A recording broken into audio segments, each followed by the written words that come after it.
जय श्री कृष्ण। नमस्कार। श्रीमद् भगवद गीता के अध्ययन के श्रृंखला में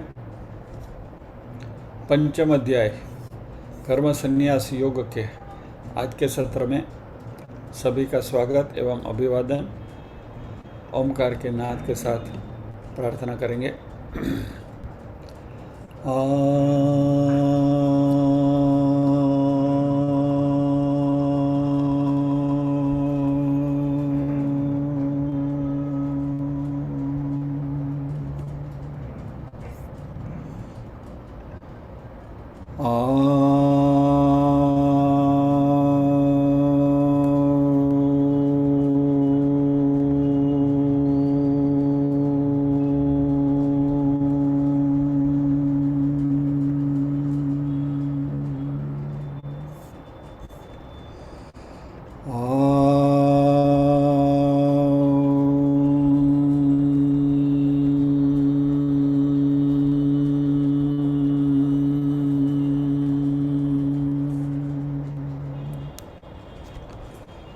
वक्रतुंड महाकाय सूर्यकोटिसमप्रभ निर्विघ्नं कुरु मे देव सर्वकार्येषु सर्वदा।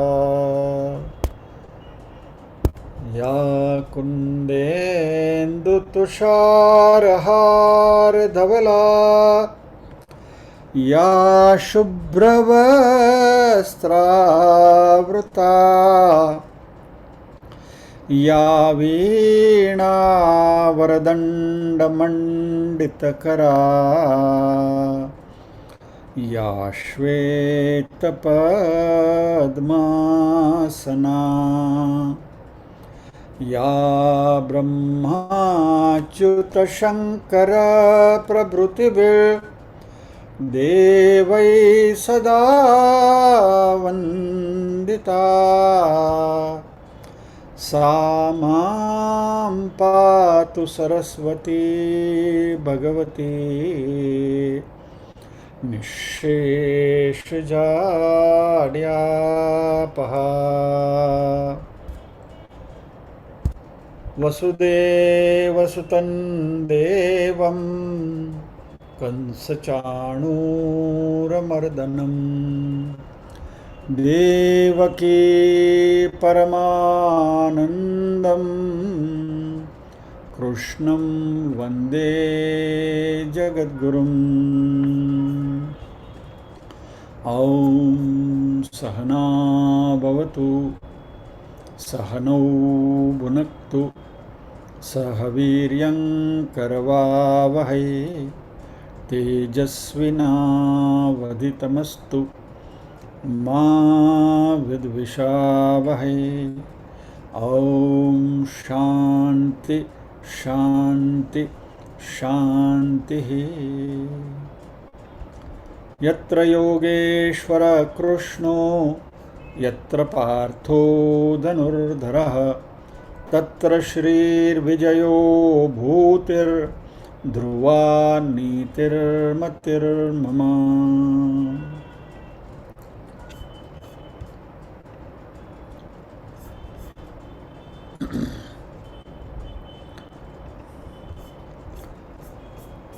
आज का पारायण मिनल जी करेंगे 1 से 13वें श्लोक तक।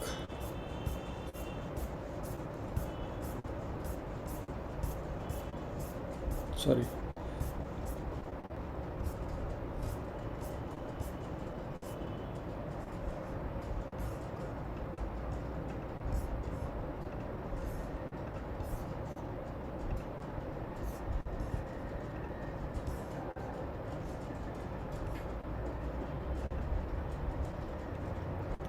मिनल जी अनम्यूट कर लीजिए। हाँ,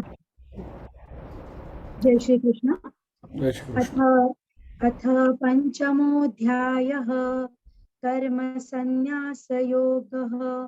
अर्जुन उवाच संन्यासं कर्मणां कृष्ण पुनर्योगं च शंससि यच्छ्रेय एतयोरेकं तन्मे ब्रूहि सुनिश्चितम्। श्रीभगवानुवाच संन्यास कर्मयोगश्च निःश्रेयसकरावुभौ तयोस्तु कर्मसन्न्यासात् कर्मयोगो विशिष्यते ज्ञेयस नित्यसन्न्यासी यो न द्वेष्टि न काङ्क्षति निर्द्वन्द्वो हि महाबाहो सुखं बन्धात् प्रमुच्यते सांख्ययोगौ पृथक् बाला प्रवदन्ति न पण्डिताः एकमप्यास्थितः सम्यग् उभयोर्विन्दते फलम् यत् सांख्यै प्राप्यते स्थानं तद्योगैरपि गम्यते एकं सांख्यं च योगं च यः पश्यति स पश्यति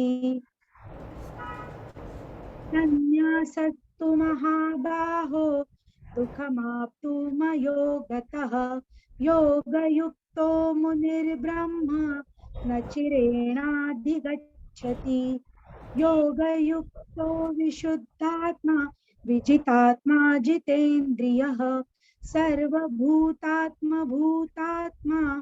कुर्वन्नपि न लिप्यते नैव किञ्चित् करोमीति युक्तो मन्येत तत्त्ववित् पश्यन् शृण्वन् स्पृशन् जिघ्रन् नश्नन् गच्छन् स्वपन् श्वसन् प्रलपन् विसृजन् गृह्णन् नुन्मिषन् निमिषन्नपि इन्द्रियाणीन्द्रियार्थेषु वर्तन्त इति धारयन् ब्रह्मण्याधाय कर्माणि सङ्गं त्यक्त्वा करोति यः लिप्यते न स पापेन पद्मपत्रमिवाम्भसा कायेन मनसा बुद्ध्या केवलैरिन्द्रियैरपि योगिनः कर्म कुर्वन्ति सङ्गं त्यक्त्वात्मशुद्धये युक्तः कर्मफलं त्यक्त्वा शान्तिमाप्नोति नैष्ठिकीम् अयुक्तः कामकारेण फले सक्तो निबध्यते सर्वकर्माणि मनसा सन्न्यस्यास्ते सुखं वशी नवद्वारे पुरे देहि नैव कुर्वन्न कारयन्। जय श्री कृष्ण।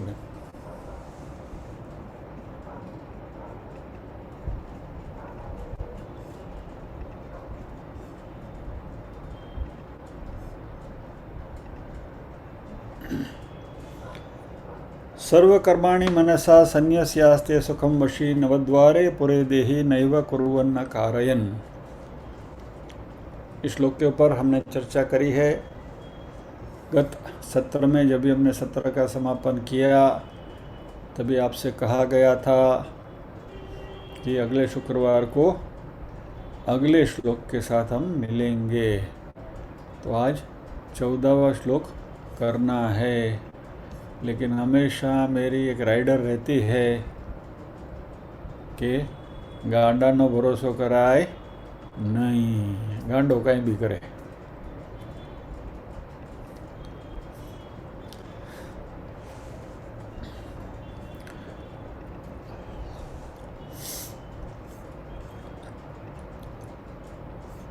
ऐसा है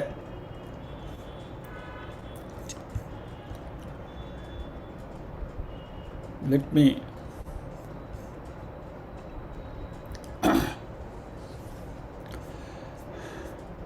कुछ बातें रिपीट करने जैसी लगी तो वो करते हुए और साथ में आपको ये भी आगाह करते हुए कि इस श्लोक से मैं जब भी बाहर निकलने की कोशिश करता था और आदि शंकराचार्य जी की कमेंट्री जब भी मैं पढ़ रहा था इसके ऊपर, तो कुछ ऐसा लगा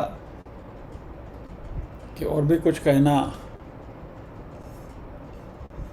बाकी रह जाएगा और इस श्लोक को जो जस्टिफिकेशन देना है वो कुछ हद तक अधूरा रह जाएगा। तो फिर मैंने सोचा रादर कान्हा ने ही वो प्रेरणा दी, ऐसा कहूँ तो भी चलेगा, कि इस श्लोक को थोड़ा और आगे बढ़ाना है, थोड़ा और खींचना है। तो आज का सत्र और अगला सत्र भी इसी श्लोक के पीछे जाएगा। तो थोड़ा सा धैर्य आपको रखना होगा, लेकिन आनंद ज़रूर आएगा। हमने लास्ट टाइम बात करी थी सत, चित और आनंद की, यदि आपको याद है तो।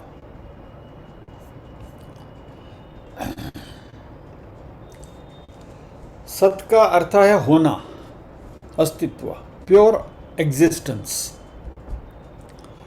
चित्त का अर्थ है चेतना, चैतन्य, अंग्रेजी में उसको कहते हैं कॉन्शियसनेस। और आनंद का अर्थ है आनंद, ब्लिस, बराबर। और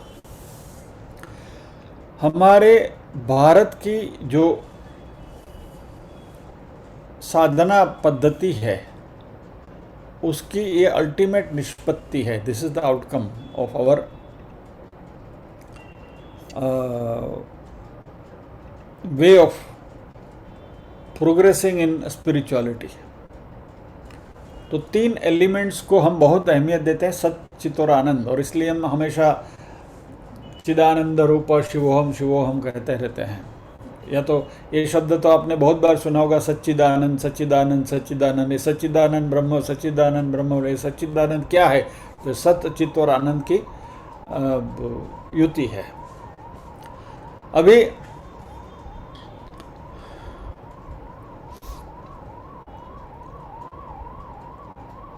ये जो सत है, अस्तित्व जो है, वो अस्तित्व का अर्थ है टू बी, यानी कि है यानी वो अनन्य है, अपरिवर्तनीय है, नित्य है। यानी संसार में जो परमानेंट है, जिसमें कोई बदलाव नहीं आता, उसको हमने अस्तित्व कहा, जिसको हम सत कहते हैं।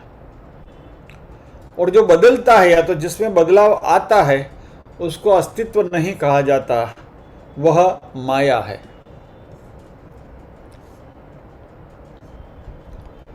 तो यदि हम कहें कि भाई हम हैं, इस शरीर के लेवल के ऊपर यदि हम कहें कि भाई मैं हूं, बराबर, तो आप कहां तक हैं? 70, 80, 85, 90, 100 साल तक? पहले तो आप नहीं थे। और अभी हो के कितने होंगे? 100 साल तक। तो यानी यह अस्तित्व नहीं, ये सत्य नहीं है। सत्य यानी हमने इसमें देखा था तत्वबोध में, त्रिकाले तिष्ठति यत्, तीनों काल में जो विद्यमान है वो सत्य है। भूतकाल में भी था, वर्तमान में भी दिख रहा है, भविष्य में भी रहेगा। तो वो सत्य है और वो मात्र परमात्मा है। क्या?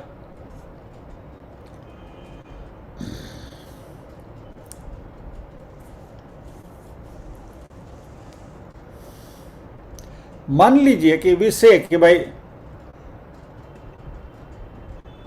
ए ट्री इज देयर, बराबर, वृक्ष है, दिखता है।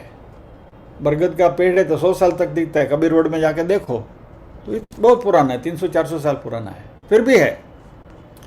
लेकिन वो भी सत्य नहीं है, क्योंकि उसमें भी हमेशा बदलाव आता है। नई नई कुंपलियाँ फूटती हैं, उसको नए नए पत्ते आते हैं, कुछ पुराने पत्ते गिर जाते हैं। So it does not remain as it is. अव्ययी नहीं है वो। अव्ययी यानी कि जिसमें कोई भी बदलाव नहीं आता है, वो सत्य है। तो कबीर वड कितना भी पुराना है, लेकिन उसको हम सत्य नहीं कह सकते।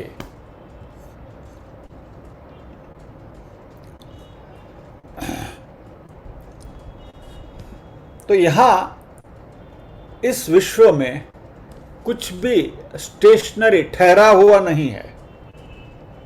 और इसलिए परमात्मा जो हमेशा है, त्रिकाले तिष्ठति यत्, परमात्मा, उसको हम सत्य कहते हैं, सत्य कहते हैं, एग्जिस्टेंस कहते हैं। और जगत जो है वो बदलाव है, संसार है वो परिवर्तन वाला है, इसलिए कहा है संसरति इति संसारः, रेत की तरह मुट्ठी में से सरकता जा रहा है।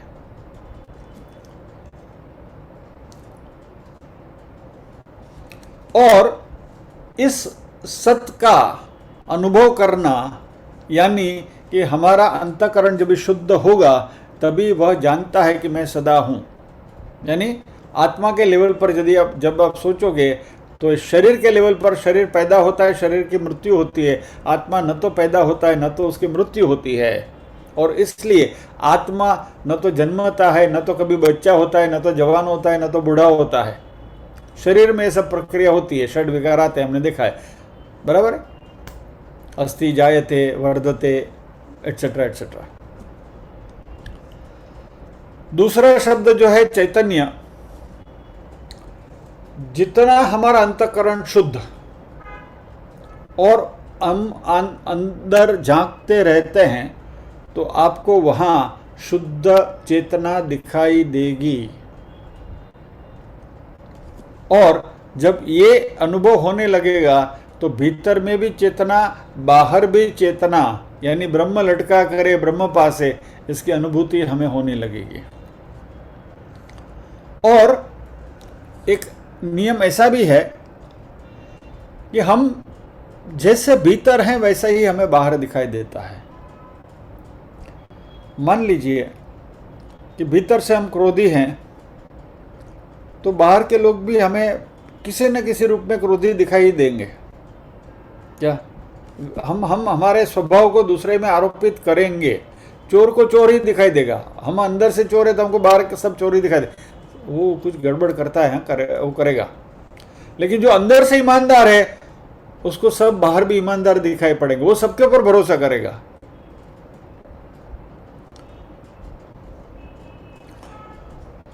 और यदि हमारा आत्म तत्व का अनुभव अधूरा है, या तो हम वो इस प्रकार की मूर्छा में है, तो बाहर हमें पदार्थ दिखाई देंगे। यदि हम अंदर चेतना का अनुभव करेंगे तो बाहर हमें चेतना दिखाई देगी।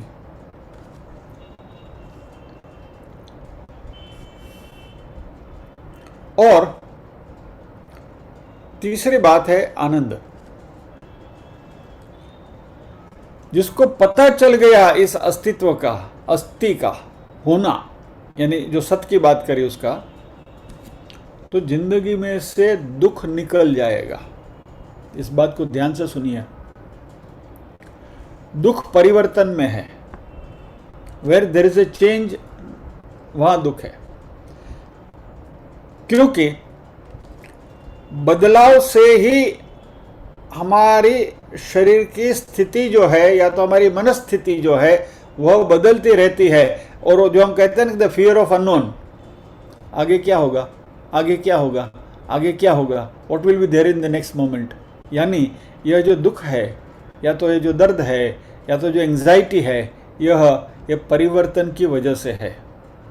और जो परिवर्तित नहीं होता तो फिर आनंद ही आनंद है, फिर दुख नहीं है।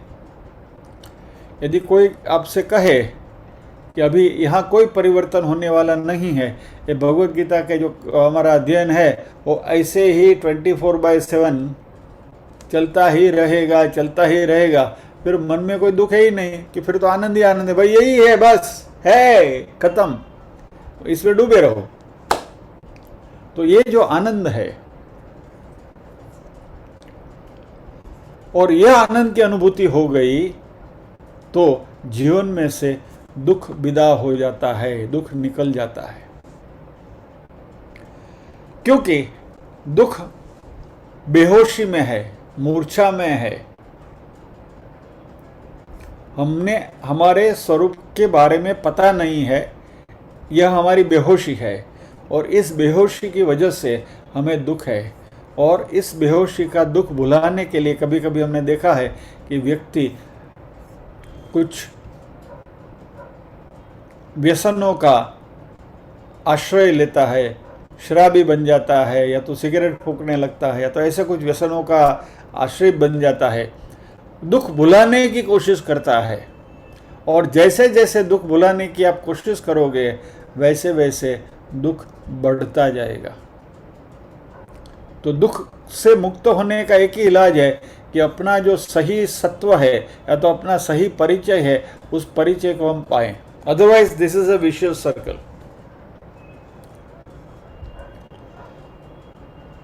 और जिस दिन ये चैतन्य का अनुभव हो जाए, फिर जीवन में आनंद ही आनंद है।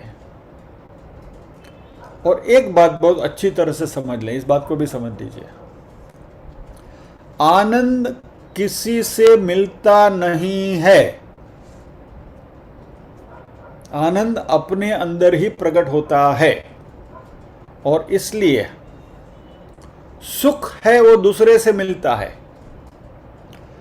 आनंद किसी और से मिलता नहीं, वो अंदर से प्रकट होता है। सुख हमेशा बाहर से आता है, आनंद अंदर से प्रकट होता है। सुख जो है वो दूसरे के ऊपर निर्भर होता है, आनंद हमेशा हमारे साथ है, स्वतंत्र है। इसलिए यदि आपको सुखी होना है तो दूसरे का मोहताज बनना पड़ेगा। यदि आपको आनंदित होना है तो अपने आप के अंदर भीतर झांकना होगा, क्योंकि आनंद हमारे अंदर है। तो यदि मुझे सुखी होना है तो मुझे समाज में रिश्ते बनाने पड़ेंगे, किसी के साथ मुझे रहना पड़ेगा। और यदि मुझे आनंदित होना है तो मैं अकेला रह सकता हूं अपनी मौज में। You don't need anybody else.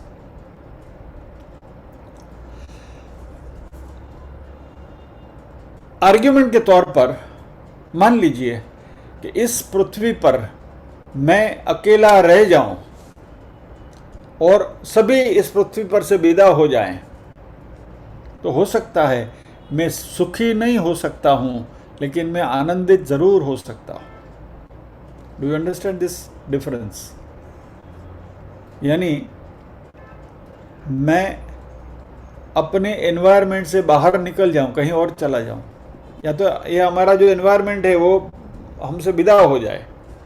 You are among new set of people. चलो सिंपल बात करते हैं। मान लीजिए कि आप कहीं रह रहे हैं एक पर्टिकुलर इलाके में, दहीसर या बोरीवली में रह रहे हैं, और आपने वो घर छोड़कर आप आ गए कांदीवली में, बराबर। तो वहाँ का जो सारा सेट ऑफ पीपल जिनके साथ आपका रिश्ता था, संबंध था, वो सब पीछे छूट गए। तो वहाँ से जो सुख मिलता था वो सुख अभी यहाँ नए एनवायरनमेंट में नहीं मिलने वाला है। यहाँ आपको सुख पाने के लिए नए रिश्ते बनाने पड़ेंगे, लेकिन आप अपना आनंद साथ में लेकर आ सकते हैं जहाँ भी जाएं। You can remain in the state of bliss, but to be happy you need people. तो सुख जो है वो दूसरे के ऊपर निर्भर होता है, आनंद हमारा अपना है। और वो भी साथ में याद रखना कि जहाँ से सुख मिलता है वही दुख का भी स्रोत है। जो हमें सुखी करता है वही हमें दुखी भी कर सकता है, लेकिन आनंद जहाँ से मिलता है वहाँ दुख नहीं है।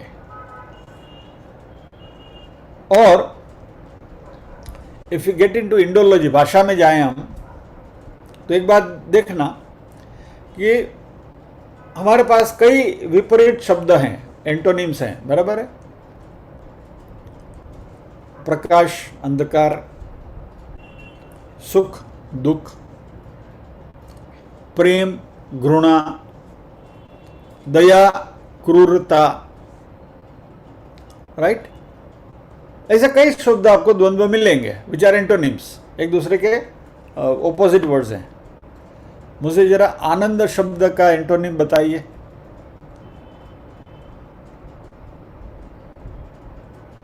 नहीं है, किसी भी भाषा में नहीं है आनंद का antonym. Hope you understand this. और ये बात जिसके पल्ले पड़ गई वो व्यक्ति जिंदगी में कभी दुखी नहीं हो सकता। You are always in a state of bliss, खत्म, मैं आनंदित हूं, खत्म।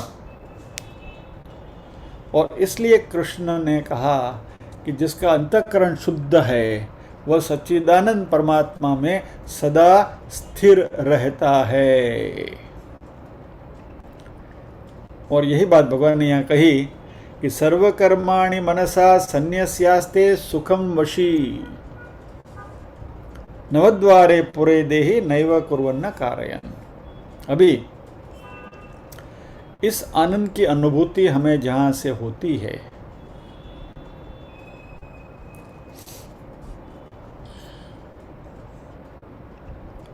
वह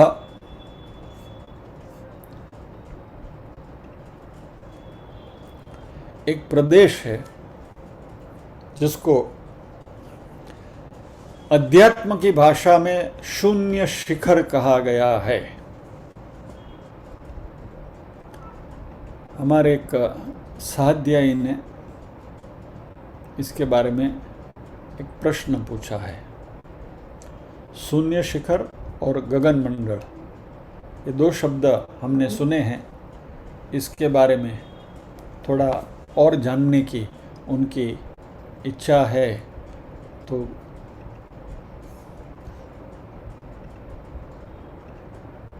मैंने उनसे कहा था कि थोड़ा धैर्य रखिए, जब भी सही रेफरेंस आएगा, मौका मिलेगा, तभी इसके बारे में चर्चा करेंगे। और क्योंकि आज हम आनंद की बात कर रहे हैं, आनंद की अनुभूति की बात कर रहे हैं, तो ये शून्य शिखर की बात करें। शून्य शिखर का सीधा साधा तात्विक अर्थ है हमारा ब्रह्मरंध्र, सहस्रार। कुंडलिनी की भाषा में कहूँ तो सहस्रार चक्र जो ऊपर है, बराबर, मूलाधार से लेकर आप ऊपर आए, ये सहस्रार। और सहस्रार जब भी खुलता है, सहस्त्रार नहीं है, सहस्रार, स और र, त्र नहीं, सहस्रार चक्र, 1000 पेटल्स वाला जो लोटस है वह सहस्रार है। वो सहस्रार जब भी खुल गया तभी ये आनंद की अनुभूति होती है। और ये कुंडलिनी की भाषा में कबीर जी ने इसको बहुत अपने दोहे में बहुत अच्छी बात करी है, जो मैं आपके सामने डिस्प्ले करता हूं। कहा कि जन कबीर का शिशर घर, बाट सलैली सयल, पावन टीके पपील का, लोग नीलादे बैल। आप कहोगे ये क्या है? जन कबीर का शिशर घर, बाट सलैली सैल, पावन टीके पपील का, लोगनी लादे बैल। ये जो शिशर घर जो है वही शून्य शिखर है, वही ब्रह्मरंध्र है। यानी ये ब्रह्मरंध्र यानी आत्मा का उजास, आत्मा का प्रकाश, आत्मानंद, जिसकी अभी हम बात कर रहे थे, निजानंद, बराबर। तो यह इसकी अनुभूति जहां होती है वह प्रदेश है शून्य शिखर। कबीर जी कहते हैं कि इस शून्य शिखर की ओर जब भी हमें जाना है तो वहां का जो रास्ता है वो सलैली सैल, पर्वत पर चढ़ने का रास्ता है। और वो चढ़ान भी कैसा है? फिसलने वाला है। It is a slippery climb. See you are climbing a mountain, just try to imagine कि आप कोई पर्वत के ऊपर आप चढ़ रहे हैं और चढ़ने का रास्ता बिल्कुल कच्चा है, धूल मिट्टी वाला है, और अभी अभी बारिश हुई है, और वहाँ मिट्टी में हम फिसलते हैं, और फिर यदि हमें वो स्टीप चढ़ान चढ़ना है तो कैसे चढ़ पाओगे? फिसलते जाओगे ना, पैर टिकेगा ही नहीं। धीरे धीरे धीरे धीरे पैर लगाकर स्टेबलाइज होते होते ऊपर चढ़ना पड़ेगा। और कबीर जी तो वहां तक कहते हैं, पावनटी के पपील का, पपील यानी चींटी, कीड़ी, कीड़ी, कीड़ी न पग जा स्थिर नहीं रह सकता। कोई चींटी की तो आपने देखी हो तो कहीं के कहीं चढ़ जाती है, बराबर, फटफट फटफट। इवन वर्टिकल क्लाइंब है उसके ऊपर भी चींटी चढ़ती है। तो कबीर जी कहते हैं कि पाव न टिके पपील का, चींटी का पैर भी जहां स्थिर नहीं रहता है वैसा चढ़ान है ये। और सबसे बड़ी क्या कहें विडंबना यह है, लोगनी लादे बैल, लोग तो अपने ऊपर कर्म की गठरिया बैल की तरह लाद कर इस पर्वत को चढ़ने की कोशिश कर रहे हैं। अब ये ब्रह्मरंध्र को या शून्य शिखर को कैसे पहुंचेगा? तो शून्य शिखर यानी आत्मानंद का प्रदेश, ब्रह्मरंध कि जहाँ निजानंद की मस्ती होती है, और ये जो चढ़ान है वो चढ़ान बहुत दुष्कर है, इसके लिए हमें बहुत चौकन्ना रहना पड़ता है। दूसरा प्रश्न उनका ये था कि गगन मंडल क्या है। ये गगन मंडल के उनके प्रश्न ने मुझे थोड़ा नॉस्टैल्जिक भी बना दिया। चलिए थोड़ी सी बात अपनी कर लूं। यानी गगन मंडल शब्द से मैं कभी परिचित हुआ तो इसका परिचय हुआ मुझे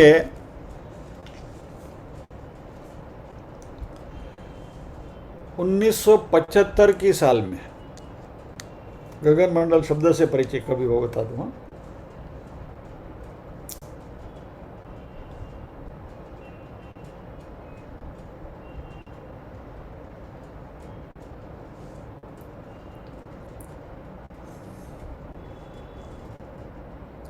एक मिनट में कोशिश करता हूँ आपको दिखाने की, हो सके तो।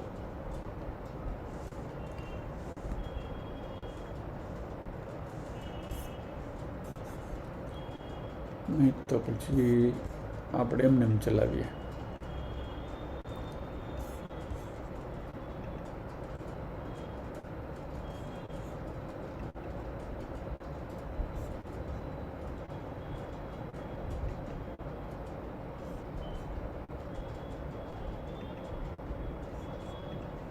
छोड़िए।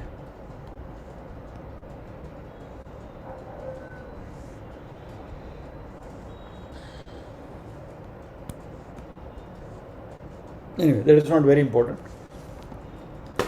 1975 में इस गगन मंडल शब्द से मेरा परिचय हुआ। ओके, चलिए मैं अब यहाँ ऐसे ही दिखा देता हूँ आपको।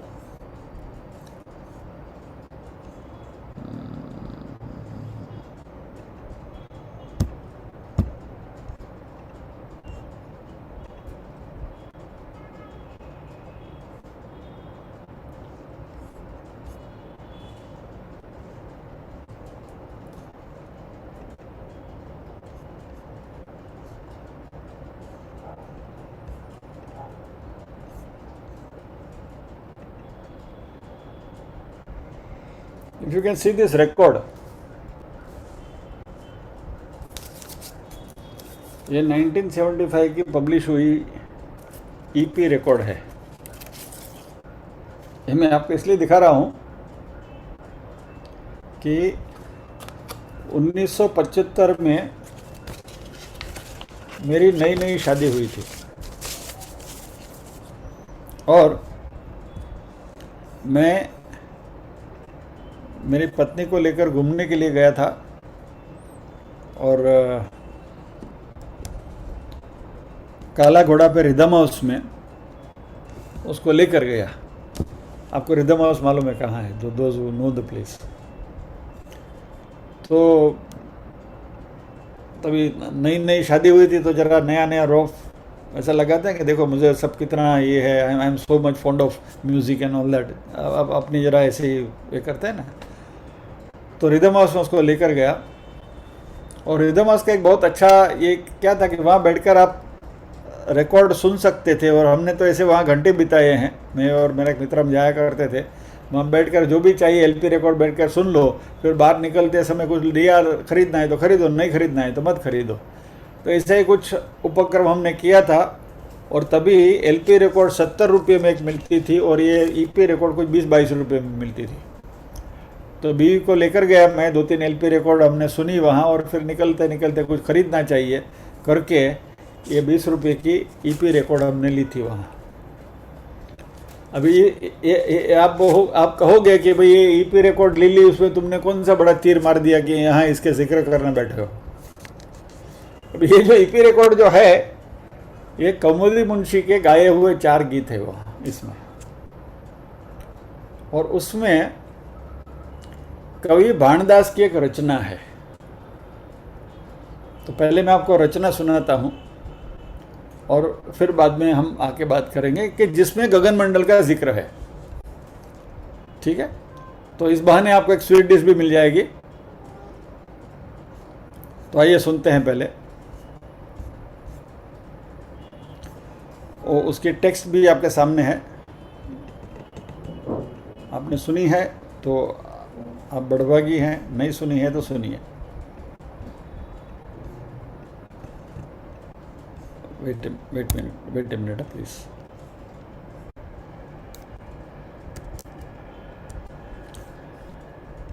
ये जो डिस्प्ले है मेरा दिखता है आपको?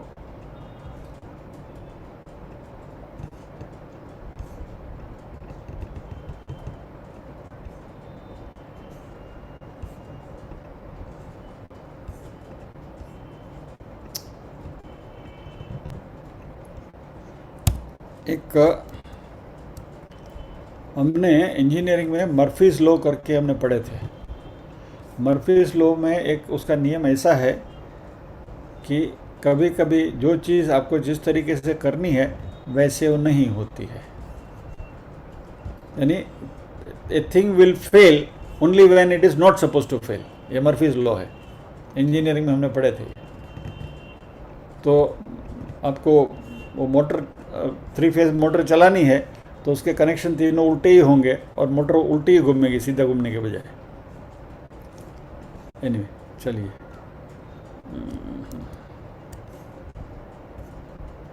मुझे पूरा आपको दिखाना है।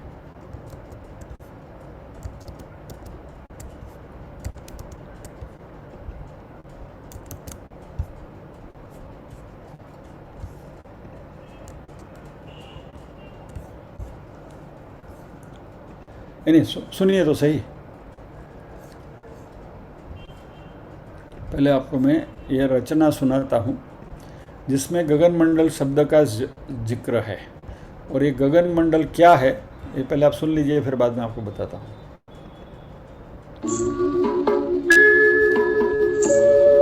आवाज आती है तो थम्स अप करिए प्लीज।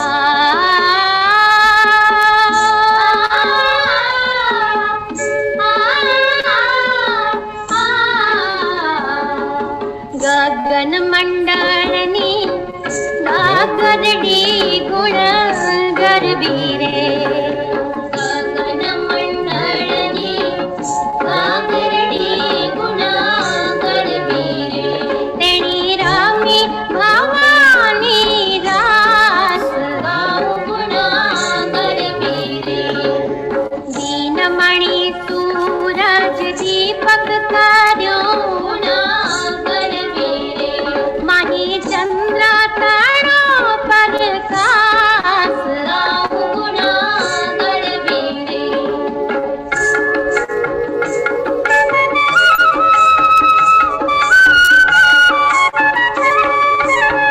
पृथ्वी पाकट्या कोणियो गुण गरबीरे, निवाती पर्वत में गाऊ गुण गरबीरे, साते सागर तेला भर्यो गुण गरबीरे, माही मोगता हर छुपे गाऊ गुण गरबीरे,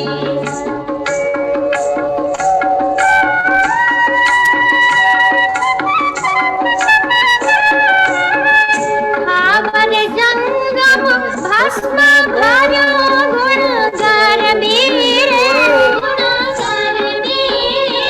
हेम सुंदर सकल विभाग गाऊ गुण गरबीरे, शील पर गादी कच्छा पानी गुण गरबीरे, एनी ऊने शेषनाग गाऊ गुण गरबीरे,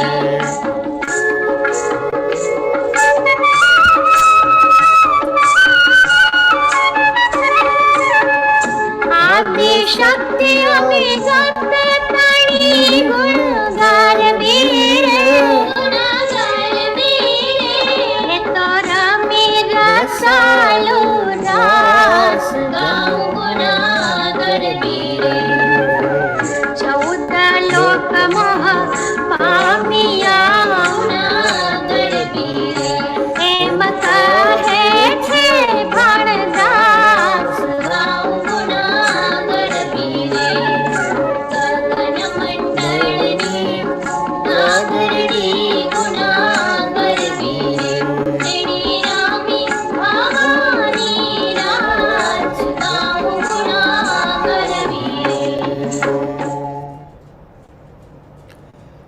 गगन मंडलनी गागरड़ी गुण गरबी रे।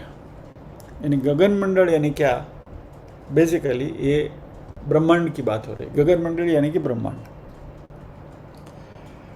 तो ब्रह्मांड रूपी गागर में ये गरबी, ये रास चल रहा है और उसमें जो दीपक है वो सूर्य है और उसमें चंद्र का प्रकाश है। पृथ्वी पात्र तहाँ कोड़ियों, वो जो गरबा होता है उसके अंदर हम दिया रखते हैं ने, कोड़िયું રાખીએ ને, કોડિયામાં દીવો કરીએ ને, એટલે પૃથ્વીનું પાત્ર જે છે એનું કોડિયું છે। और बाती पर्वत मेर, मेरु पर्वत जो है ये एनी वाट है। बाती पर्वत मेर, मेरु पर्वत उसकी बाती है। 7 सागरों में तेल भरया है और माही मुक्ताफल चौफेर, मुक्ताफल यानी शुद्ध चैतन्य। द होल ब्रह्मांड इज सराउंडेड बाय शुद्ध चैतन्य। और फिर आगे उन्होंने कहा है कि स्थावर जंगम भस्म भरम भर्यु गुण गरबीरे, एम सुंदर सकल विभाग गाओ गुण गरबीरे, शिर पर गादी कच्छपनी गुण गरबीरे। ये जो ब्रह्मांड है इसको सपोर्ट किया है कश्यप ने, यानी कि कछुआ ने। भगवान ने कश्यप अवतार धारण किया था। याद करिए समुद्र मंथन की वो जो घटना है उसके साथ भी आप इसको मिला सकते हैं। ये वहाँ भी मेरु पर्वत लेकर उसको पूरा हिलाया था। और एनी ઊંઢેણી શીશનાગ, ઊંઢેણી यानी ઈંડોણી, ગરબો રાખવા માટે નીચે ઈંડોણી હોય ને, બરાબર, મોતીની ભરેલી ઈંડોણી, એ શેષનાગ, શેષનાગની ઉપર આખી પૃથ્વી છે, એટલે શેષનાગ એને સપોર્ટ કરી રહ્યા છે। વિષ્ણુ ભગવાનનું પેલું આપણે જોઈએ તો શેષનાગના મસ્તક ઉપર, શિર ઉપર પૃથ્વી ફરી રહી છે, તો એની ઊંઢેણી શેષનાગ। आदिशक्ति अविगत तणी गुण गरबी रे, ये तो रमी रसालु रास, ये पूरा रास चल रहा है। 14 लोक माहे पामिया गुण गरबी रे, इसमें 14 लोक है, नीचे 7 पाताल लोक है, ऊपर स्वर्ग लोक है, बराबर, भूर भुव स्व वगैरह मात वगैरह। एम कहे छे भाणदास गाँव गुण गरबी रे। ये भाणदास नाम के जो कवि हैं उन्होंने ये लिखा था।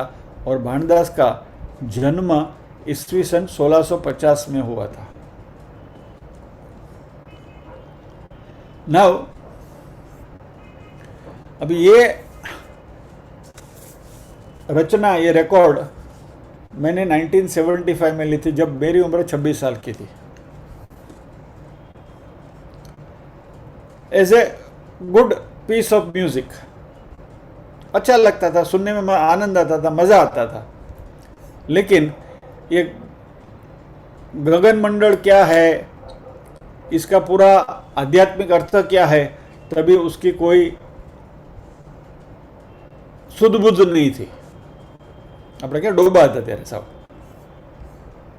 लेकिन अभी जैसे जैसे इस अध्यात्म के मार्ग पर आगे बढ़ते जा रहे हैं तो ये जो पुरानी जो रचनाएं हैं, जो कलेक्शंस है, वो नए अंदाज से, नए रूप से सामने आ रहे हैं। तो जिन्होंने प्रश्न पूछा है उनका मैं पहले धन्यवाद व्यक्त करता हूँ। और अभी आगे थोड़ी और बात करते हैं। This is something very interesting, you would like. ये ब्रह्मांड की गरबी की तो बात हो गई, बराबर।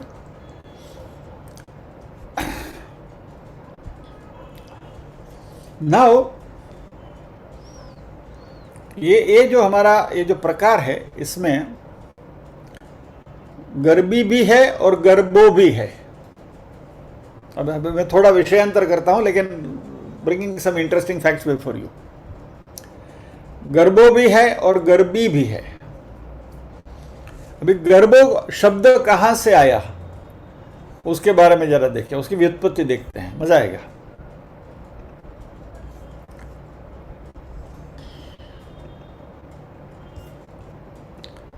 अभी चित्र देखिए आप, इसमें ये जो है ये गरबी है और ये जो राइट में जो है वो गरबो है, बराबर। अभी ओरिजिनल संस्कृत शब्द इसके लिए है दीप गर्भो घट। दीप गर्भो घट, दीप गर्भो घट, जिसके गर्भ के अंदर दिया है वैसा घड़ा, और उसका अपभ्रंश होते होते होते होते दीप गर्भो घट का गर्भो हो गया। बराबर। नाउ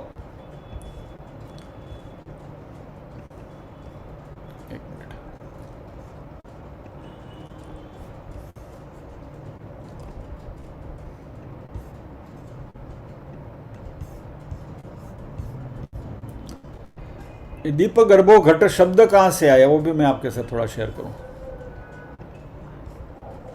आज थोड़ा इंडोलॉजी में जाने का मन हो गया। Alright, now let me take you to this.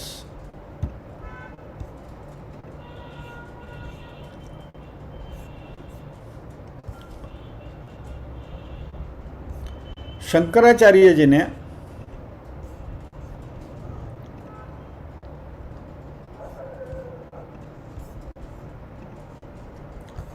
Dakshinamurti स्तोत्र की रचना की थी और वहां से ये शब्द आया है। नाना छिद्र घटोदरा स्थित महादीप प्रभा नाना छिद्र घटोदरा स्थित महादीप प्रभा भास्वरम ज्ञानम यस्य तु चक्षुरादिकरण द्वारा बहिः स्पन्दते जानामीति तमेव भान्तमनुभाति तत्समस्तं जगत् तस्मै श्री गुरुमूर्तये नमः इदं श्री दक्षिणामूर्तये। शंकराचार्य जी का ये दक्षिणामूर्ति स्तोत्र है, इसका एक श्लोक है। इसका अर्थ है, जिस प्रकार अनेक छिद्रों से युक्त घट के अंदर ज्योति रखी जाए। अब ये गर्भा की परिकल्पना करिए, जब आपको जो दिखाया था चित्र, तो जो गर्भा है उस गर्भे में छिद्र रहता है, बराबर है। गर्भा का जो घड़ा होता है उसमें छिद्र होते हैं, काणा हुए मां। अंदर जो दिया रखते हैं उस दिए का प्रकाश, वो गर्भा के ऊपर जो होल्स होते हैं, छिद्र होते हैं, वो छिद्र से बाहर आता है, बाहर पड़ता है और बाहर की वस्तुओं को प्रकाशित करता है। छिद्र में से जो ज्योति बाहर निकलती है वो। तो वैसे जिस प्रकार अनेक छिद्रों से युक्त घट के अंदर ज्योत रखी जाए तो उसका प्रकाश आजू बाजू की सब वस्तुओं को प्रकाशमान करता है, उसी तरह घट रूपी देह में ज्योति रूप आत्म चैतन्य का प्रकाश इंद्रियों द्वारा वृत्ति रूप से बाहर आता है और मैं से विषयों का ज्ञान होता है। यानी संसार के विषयों के साथ हमारा संबंध कैसे बनता है, तो यह जो गर्भा है हमारा शरीर रूपी, उसमें से जो इंद्रियां रूपी जो छिद्र है उसमें से जो प्रकाश बाहर आता है, जिसको ज्ञानेंद्रिय कहते हैं, उससे पूरा जगत प्रकाशित होता है। यानी जगत की हमें अनुभूति होती है और इससे मैं का ज्ञान होता है। और इसलिए आत्मा ही स्वयं प्रकाशमान होकर उसी के प्रकाश में यह सब विश्व प्रकाशमान होकर उसी के प्रकाश में यह सब विश्व प्रकाशमान होता है। ऐसे श्री गुरु को जो दक्षिणामूर्ति स्वरूप है उनको नमस्कार है, ऐसा शंकराचार्य जी ने कहा। यानी कि यह ज्ञान जिस गुरु के द्वारा हमें मिल रहा है, ऐसे गुरु श्री दक्षिणामूर्ति को हम वंदन करते हैं, ऐसा इस श्लोक का भावार्थ है। Now coming back to our discussion of Garba and Garbi. आपने चित्र तो देख लिए, गर्भा का चित्र देख लिया, गर्भी का चित्र भी देख लीजिए।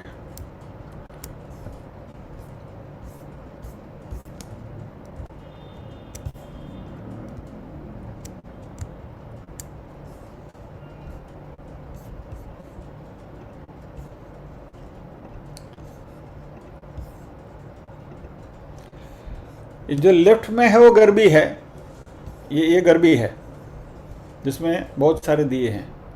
और ये गर्भा है। ये गर्भा में देखिए यहाँ छिद्र हैं, राइट। इस छिद्र से अंदर के ज्योति का प्रकाश बाहर निकलता है। अभी ये जो गर्भी है इसमें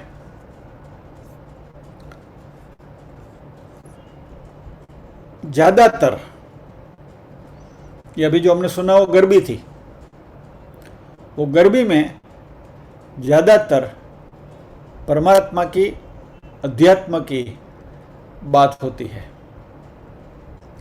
और ये जो गर्भा है उस गर्भा में ज्यादातर माता जी की स्तुति होती है। तो गर्भा तो તમને ખબર છે, માં પાવા તે ગઢથી ઉતર્યા માં કાળી, ये सब गरबा है। और ये गरबा और गरबी का जो डिफरेंस आपको यदि देखना है तो आपको सौराष्ट्र में जाना पड़ेगा। गरबा जो है वह महिलाएं अपने सर के ऊपर एक घट रखते हुए वो खींच लेती हैं, माँ पावाते गढ़ती, लाइक दैट, वो सर के ऊपर रखते घूमती हैं, वो ये गरबा है। मजे की बात यह है कि गरबा महिलाएं गाती हैं और गरबी पुरुष गाते हैं। सौराष्ट्र में खास करके ये जो कोળી કોમ જે છે, ભરવાડોની जो કોમ છે कि जे सफ़ेद केडिયું पहरे ने पेलो आ બધું पहरे, उनका टिपिकल जो वस्त्र होता है वो पहनकर वो गरबी लेते हैं। और ये गरबी जो है उसमें खास करके परमात्मा की बात आती है। नागर नंद जी ना लाल, नागर नंद जी ना लाल, रास रमंता मारी नथणी खोवाणी, काना जड़ी होय तो आल, काना जड़ी होय तो आल, रास रमंता मारी नथणी खोवाणी, ये गरबी है। दूसरा नरसिंह मेहता का एक बहुत अच्छा पद है, अभी मुझे याद था और अभी याद था और भूल गया। अरे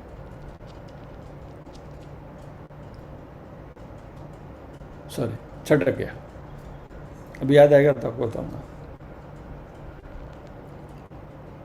हाँ, नहीं, छोड़ो। तो माता जी की स्तुति में लिखे गए जो हैं वो गरबा है। और ये जो परमात्मा की स्तुति है, और या तो परमेश्वर की जो बात है या तो आत्मस्वरूप की जो बात है, वैसी बातें जिसमें जिस रचनाओं में आती हैं वो गरबी है। गरबी अक्सर पुरुषों के द्वारा गाई जाती है और गरबा जो है वो महिलाओं के द्वारा गाए जाते हैं। और अभी अभी हमने जो सुना, गगन मंडलनी गागरड़ी गुण गरबी रे, वो भानदास की गरबी थी, जिसमें पूरा तत्वज्ञान भरा है। तो हमारे जो साध्याय ने जो प्रश्न पूछे थे उनका उत्तर यह है कि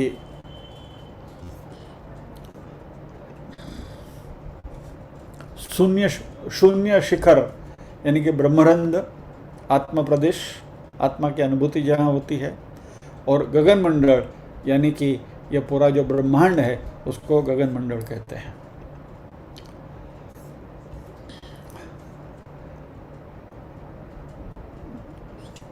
ये प्रश्न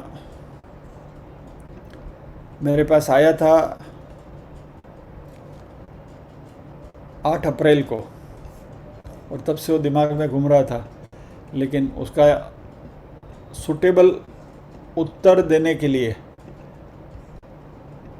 थोड़ी सामग्री भी मैं जुटा रहा था और उसके लिए एक प्रॉपर एक माहौल यदि हो जाए तो इसकी बात करें, क्योंकि इसमें जो अध्यात्म की जो बात है इस गरबे में, गगन मंडलनी गागरड़ी गुण गरबी में, वो आज जो आनंद की हमने जो अनुभूति की जो बात करी, वह जो आनंद है वो आनंद का प्रदेश है, उसके बारे में इसमें चर्चा है। So with this note will pause here और प्रार्थना करेंगे।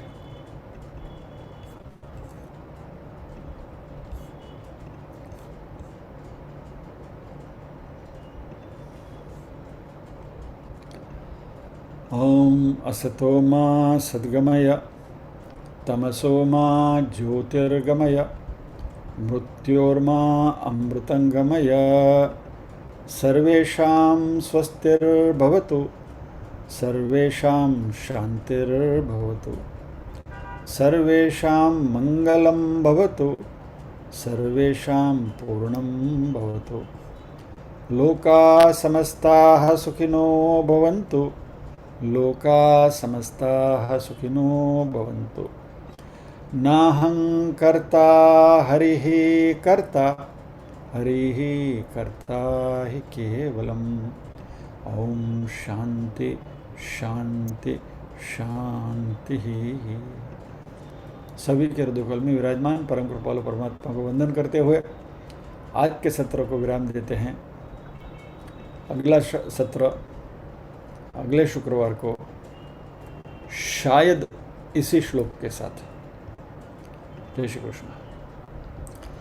जाने से पहले एक बात और आपसे कह दूं, थोड़ी एडवांस इंटीमेशन आपको दे दूं। मई महीना पूरा हमारे लिए वेकेशन है। ओ बात कुछ ऐसी है कि सामाजिक कार्य की वजह से कुछ शादी में हमें जाना पड़ेगा। शादी है और फिर ये थ्रेड सेरेमनी भी है, तो हमारे करीबी रिश्तेदारों में ऐसा कुछ है, तो अभी वहाँ जाना ज़रूरी है। और सौराष्ट्र में होंगे तो वहाँ इंटरनेट की वाईफाई कनेक्शन का कोई भरोसा नहीं है, तो I do not want to take a chance. और सब आपको सब बुला के फिर अब क्लास करेंगे और फिर बाद में हमें आके उसमें गड़बड़ होने लगे, फिर बाद में बंद करना पड़े। इससे अच्छा है एडवांस में आपको बता दूं, पूरा मई महीना हमारी छुट्टी रहेगी, तो आप सबको भी अपने जो भी कार्यक्रम वो हिसाब से करने हैं, घर में पार्टी वार्टी सब करनी है तो कर लीजिए। जून महीने से दोबारा हम हमारा तो जाते जाते आपको थोड़ी जो भी स्वीट डिशेज है खिलानी है वो खिला के जाएंगे, तो उसका भी आनंद ले लेंगे। और आशा है कि आज की स्वीट डिश आपको पसंद आई होगी। तो मिलते हैं अगले शुक्रवार शायद इसी श्लोक के साथ। जय श्री कृष्ण।